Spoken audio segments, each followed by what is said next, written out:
Agora também, no programa de hoje, você vai conhecer um escultor que faz aí peças muito diferentes, muito elaboradas, verdadeiras esculturas mesmo, em um material também diferente, inusitado, que é o giz, aquele giz escolar mesmo, que as professoras usam no seu dia a dia, ele transforma essa peça em arte. Estou falando de Edson Pereira, tudo bem? Seja bem-vindo ao Revista. Muito obrigado pela oportunidade. A gente que agradece a presença.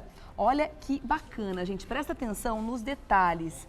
É muito mais elaborado do que a gente imagina quando de repente a gente ouve uma pessoa falar, olha, eu conheço uma pessoa que faz aí esculturas em giz. A gente não imagina o tamanho do trabalho e da elaboração de cada peça, porque você consegue transformar numa pecinha extremamente pequena, né? Isso, principalmente algumas peças, pode notar que eu vazo o giz, então, ou seja, eu crio, que nem o jogador de futebol, a perninha tem bolinha, o bracinho ele está fora do corpo, então valoriza muito a peça. Gente, é de uma delicadeza. E eu imagino que você começou muito cedo, né? Você começou muito jovem com essa arte, né? Isso, eu comecei no lugar mais propício, que é a sala de aula. Dentro da sala de aula? Isso. Como tinha giz, eu pegava o compasso e ficava riscando o giz. Só que eu não conseguia ainda fazer vazar o giz, eu fazia formas. Tá. Né? Aí, com o tempo, eu fui vendo a técnica e consegui fazer peças que nem eu trouxe para vocês darem uma olhadinha hoje. Que é o que a gente imagina, né? Essa técnica mais rudimentar, que foi como você começou, é o que a gente imagina quando alguém fala que faz esculturas em giz. O seu trabalho é completamente diferente e muito mais elaborado do que a gente pode imaginar.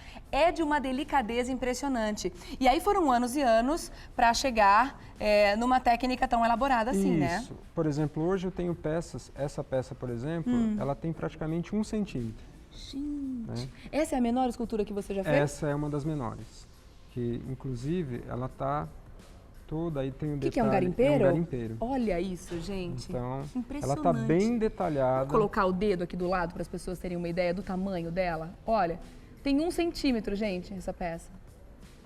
Claro que o giz todo não, né? O giz serve como base. Toda delicada, demais, toda vazada. Que trabalho maravilhoso.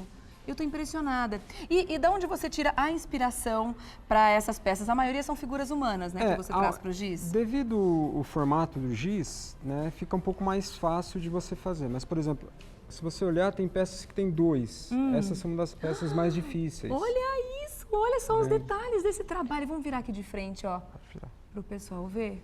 Aqui, tá vendo? ó. Então são 2 personagens numa rosto, numa pecinha de giz. Esses também são os que mais difíceis de fazer. Tá. Né? Então, devido ao formato do giz, o ser humano é um pouquinho mais fácil de você estar fazendo. Né? Mas nada implica, nem eu tenho um louro. Essa mãe com bebê também é super interessante, que tem um bebezinho. Que lindo, impressionante. Vira de frente para essa câmera aqui, ó. Aí. Olha, tá gente, então, que tem detalhe. Um bebezinho com a mãe. Maravilhoso. E algumas peças têm expressão. Você pode ver que tem um olhar. Tem, dá pra perceber sim. Ela como se tivesse um olhar assim, um rosto meio pra baixo. Ela não tá muito alegre nesse caso, mas tá Criança tá pesada. Tá. Faz tempo que tá com ela no colo. Mas dá pra sentir mesmo que tem uma expressão. E é um tamanho, gente, é isso aqui a cabecinha dela. Agora aqui o que a gente tem? Deixa eu pegar, deixa eu mostrar de perto. Portal. Ah, ele tá num portal. Geralmente o giz ele tem um problema meio complicado de se fazer, porque como ele é poroso, às vezes quando eu estou fazendo a escultura surge um poro tipo de ar dentro do giz. Ah, tá. Aí o que acontece? Às vezes você tem uma ideia, que às vezes eu desenho uma peça que eu quero fazer, mas como o giz é muito complicado de fazer, às vezes eu começo a fazer determinado personagem e tenho que acabar fazendo outro. Que às vezes eu encontro essa bolinha de ar dentro do giz. E aí te dá uma ideia para continuar uma outra forma. Isso, é muito interessante que na hora que você vai esculpindo, você já olha e já vai imaginando que dá para fazer determinado personagem. E esse é o olhar do artista, não é? Isso, sem dúvida. Que é um defeito, entre aspas, da peça que você consegue transformar numa parte da arte. Né? E a maioria das peças é uma vez só que eu começo. Então, por exemplo, tem peça que demora 2 horas, 3 horas, demora um pouquinho mais, porque devido à técnica e o tempo que eu faço, geralmente não quebra. Algumas pode ocorrer de quebrar, mas a maioria aqui eu não precisei refazer a peça. E depois que você termina o trabalho de esculpir o giz, você precisa dar algum tratamento nele para aumentar a durabilidade, algum tipo de verniz? Eu passo uma cola de secagem instantânea, né? Porque o giz, Por exemplo, se eu estiver fazendo e colocar ele em pé, ele tombar, ele já quebra. É muito frágil. E aí você faz uma base que é para não ter esse perigo, Isso, né? e essa base ela é borracha. Ah, são borrachas? É borracha escolar. Que legal. Então foi uma forma material prática, artesanal mesmo, porque né? quando eu faço essas exposições, tem um tubinho de ensaio que eu encaixo. O pessoal quer pôr a mão, né? É verdade. Quando você faz a exposição, porque na verdade... A gente não consegue ver com os olhos. É uma curiosidade de saber se realmente é de giz. Uhum. Então a gente coloca o vidrinho para poder proteger um pouquinho. E como é que era a história com as professoras na época que você estava na escola? Sumia muito giz, elas percebiam isso? Ou você dava de presente para elas depois para elas não acharem ruim? Como é que era teve isso? uma época que era complicado, porque deixava o giz na lousa. E aí eu percebi que tinha professor que chegava e falava assim, cadê o giz da lousa, né? E todo mundo olhava... Todo mundo já olhava para você. Eu não você. fiz nada. Aí chegou uma época que o professor começou a trazer o giz dentro do bolso. Aí não tinha jeito. Aí eu tive que comprar a matéria-prima, né? Até então a escola fornecia. Depois eu tive que começar a comprar. Fornecia sem saber, né? Isso. Que interessante. E você já bateu, junto com o seu trabalho, vários recordes também, né? Em 2008, eu tive a oportunidade de participar de um programa onde era homologado o recorde brasileiro, né? Tá. Que é essa escultura aqui. Então ela tem 2,2 centímetros, depois dela eu fiz uma menorzinha, que é aquela outra. Essa aqui que é o homem agachado, essa olha é a criança só. agachada.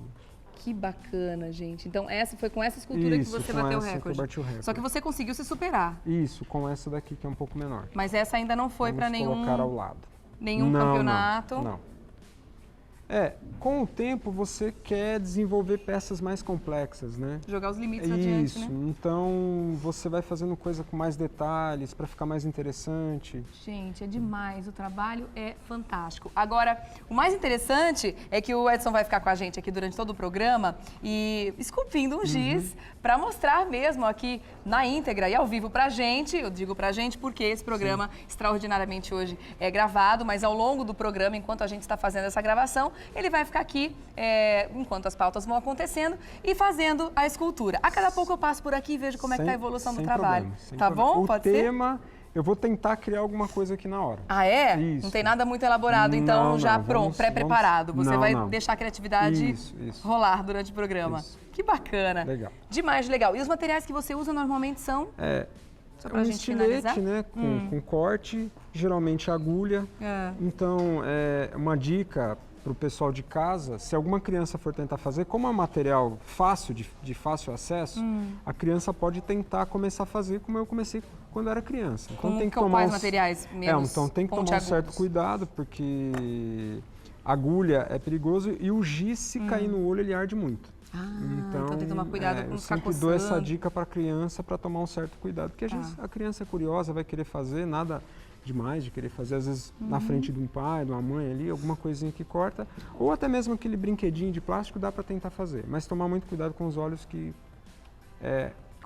arde muito quando cai nos olhos. Tá certo. Tá bom? Pode começar então em Estrada da Largada. O Edson Pereira vai continuar com a gente, como eu já falei, o programa todo esculpindo um giz pra gente ver aqui na prática como é que é o seu trabalho. Vamos tentar. Obrigada, viu, Edson? Obrigado a você. E olha, parabéns. Aí se alguém quiser conhecer um pouco, tem o site, tá? É artenogiz.com.br. Se alguém quiser saber um pouquinho mais da história, acompanhar as exposições, fica à vontade. Tá joia. artenogiz.com.br, tá bom? A gente repete ao longo do programa também. Tá bom, muito obrigado. Obrigada, Edson. Até. A Olha, que trabalho maravilhoso, gente.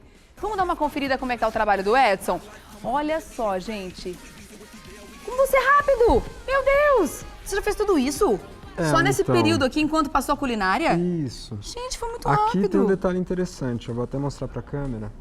Que bem perto da agulha aqui, tem aquela bolinha de ar que eu falei que encontra às vezes. Tá. Tá vendo? Tá. Então pegou Fica bem paradinho pro pessoal de casa ver, ó. Um pouquinho mais pra baixo, assim, tomba um pouquinho. Aqui, bem ó. aqui, ó. Tá. Então você vê que aqui eu já consegui vazar os bracinhos. Já. E olha, tá fazendo em tempo real, gente. Pode mostrar a mesa aqui. A gente colocou até um pano preto pra destacar mais o branco do giz, mas olha, tá fazendo tudo agora, neste momento. Mas você disse que leva mais ou menos uns 40 minutos, até umas 2 horas para fazer uma escultura e fez rapidinho assim? Está melhorando a cada minuto? A técnica vai melhorando. Esse é um detalhe interessante que eu esqueci de falar, né? Que faz muita sujeira. Ah, isso é verdade. Então, às vezes, os pais podem ficar um pouquinho bravos com quem vai começar a fazer. Ah, mas aí faz no quintal, se não mora em casa, faz na isso. sacada, um lugar que seja mais fácil mais de limpar, fácil. né? O que não pode inibir a arte, né? Com certeza, E nem com a certeza. expressão do artista, né, Edson, que Isso. precisa se manifestar. Agora, como é que você teve a ideia? Você disse que ia deixar o tema livre. Da onde surgiu a inspiração aqui? Então, eu vou tentar fazer um menininho segurando um caderno. Ah, Tá? Tem um caderninho aqui do lado. Eu vou tentar fazer. Que bacana, muito legal. Ok, daqui a pouco a gente confere um pouco mais, então, do trabalho do Edson, como tá evoluindo a nossa escultura feita aqui ao vivo pra gente conferir no estúdio, tá bom? Legal. Até já, Edson. Obrigado. Obrigada.